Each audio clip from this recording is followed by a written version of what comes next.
વાળ ઉગાડવાની જીએફસી સારવાર શું છે? જીએફસી એટલે કે ગ્રોથ ફેક્ટર કોન્સન્ટ્રેટ. આ અત્યારે ખૂબ પ્રચલિત થઈ છે. લોકો ઘણા બધા ક્વેશ્ચન પૂછતા છે, પીઆરપી બેટર છે કે જીએફસી બેટર છે, કે શું કરવું જોઈએ, જીએફસી કરવી જોઈએ કે નહીં. તો જીએફસી છે એ પીઆરપી નું એડવાન્સ વર્ઝન છે, અથવા તો એમ સમજો કે જે ગ્રોથ ફેક્ટરનું કોન્સન્ટ્રેશન એની અંદર વધારે હોય છે એ પ્રકારનું મટીરિયલ છે. તો જીએફસી કઈ રીતે તૈયાર થાય છે? આપણા બ્લડમાંથી જ છૂટું પાડવામાં આવતું હોય છે. આપણું બ્લડ છે એના અંદરથી ગ્રોથ ફેક્ટરનું કોન્સન્ટ્રેટ પુલ કરી, એની સાથે પ્લાઝમા હોય છે, એ પ્લાઝમા પુલ કરી ડાયરેક્ટલી વાળના મૂળની અંદર આપવામાં આવતું હોય છે. તો આનાથી શું ફાયદો થાય છે? આપણા વાળના મૂળ છે ને એને ગ્રોથ ફેક્ટરની જરૂરિયાત હોય છે.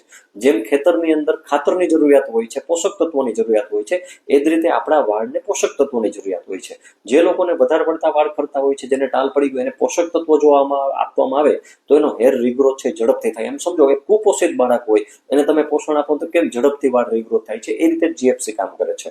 તો જીએફસી સેફ છે? યસ. તમારા બ્લડમાં પોતાનામાંથી સેફ કરવામાં આવે એટલે સેફ છે. તો ક્યાં કરાવવી જોઈએ? તો જ્યાં એમડી ડર્મેટોલોજીસ્ટ હોય ને, જ્યાં પ્રોપરલી બધા પ્રોટોકોલ ફોલો થતા હોય એવી જગ્યાએ કરાવવું જોઈએ.